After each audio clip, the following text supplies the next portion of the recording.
Oh, that's a huge load at Stanford. Is it different? Do we make too much hype out of how tough it is to be a student and a football player at Stanford? Well, I mean, it is a big deal. They take academics very seriously, as any university would. The big thing, though, I feel like is they make the resources available to you. But I do feel like you can go anywhere, get a good education, get a good degree. But just Stanford has something special about it. Why Stanford for you, though? Well, see, in the recruiting process, I was caught up between a few schools, and then I had never really been out here to see it or anything like that. I'd always stayed on the East Coast. So my big thing was when I came out here and just went down Palm Drive, and I saw how beautiful it was, the people that were there for me on the team. It's a different campus, though. Yeah. Because you're from Raleigh, right? Yeah, Raleigh, Wake Forest. Yeah. Stanford's not some huge, massive school. I think the brand is big, but it's not like a huge campus, and you don't have a ton of classmates. It's a smaller thing. Do you like that? Well, I mean, it's interesting. I wouldn't know any different because this is the only one I've been to. But the relationship you build with, I guess that's all. Is always really tight knit. You really go through that freshman grind, and you go through that grind in general, as a unit. So you come out with strong relationships bound that'll really last a lifetime at the end of the day. And same thing with your teammates as well. Yeah, talking to Bryce Love from Stanford on the Monty Show, brought to you by Harmon Solar. Now I'm going to give you a chance to apologize. Okay. I grew up in Chicago. I'm a huge Notre Dame fan. What you did to Notre Dame last year was not appreciated. That was a big game for you, man. What was that? Because that's not an all-timer, but playing against Notre Dame Stanford's a great rivalry, a great game. What was that like for you? You must have enjoyed that. Yeah, I mean, it was amazing. It was amazing, just being out there in that atmosphere, playing in that stadium, rowdy fans. I enjoyed it. I wanted to go out and just compete. I went with the mindset, I'm gonna just give it all I got and see what happens at the end. And it paid off. We had big people step up, Burns, Cameron Scarlett, Bengals, people in the secondary really stepped up. Defense stepped up big, solid, obviously. It was just a good game. Last year really was the year where you became.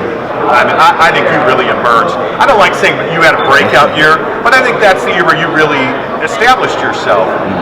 But your numbers, even in 2015, you averaged almost 8 yards a carry. Last year, 7 yards a carry. What is the key to your success as a running back?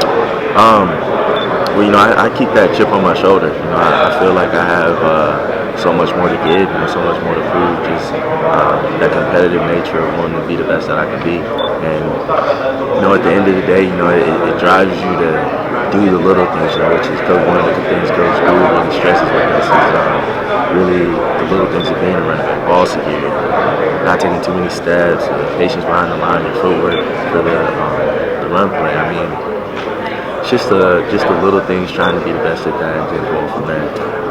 Obviously, everybody's talking about the guy who's not there anymore. Does all of that talk about McCaffrey not being there? That would annoy me if I were you, I would think. Does that motivate you? Because I don't think anybody questions your ability, your explosiveness. Again, 7 yards a carry in one of the best defensive conferences in the country. How much does all that motivate you? Everybody talking about him not being there. Well, like I said, I feel like I'm just internally motivated. Like I don't need somebody to tell me to get hype or lock in or stuff like that. I wanna give it my all, just to give it my all and be the best that I can. Because why not? Yeah. I enjoy. I expect it. Because when you have someone of that talent, when you have a generational player like that, I wouldn't expect anything less.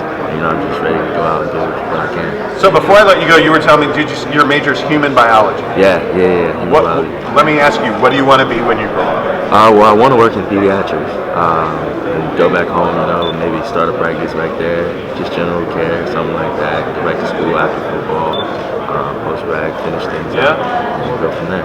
Do you think about the toll football takes on your body and beyond concussions? I mean, just because you're getting in car accidents 25 times a game. I mean, you're getting hit by really good defenders, linebackers. Do you think about the toll that football takes on your body? You have to in terms of just approaching the recovery process. You're playing a violent game, that's what you signed up for, and you have to go in ready to recover. You have to be ready to get in the ice tubs, ready to roll out, stuff like that. And everyone gets that. How many people talk to you about recovery? Because I don't think the average person understands that you lift all those weights and you do all this stuff and it gets you on the field and it allows you to be a great running back.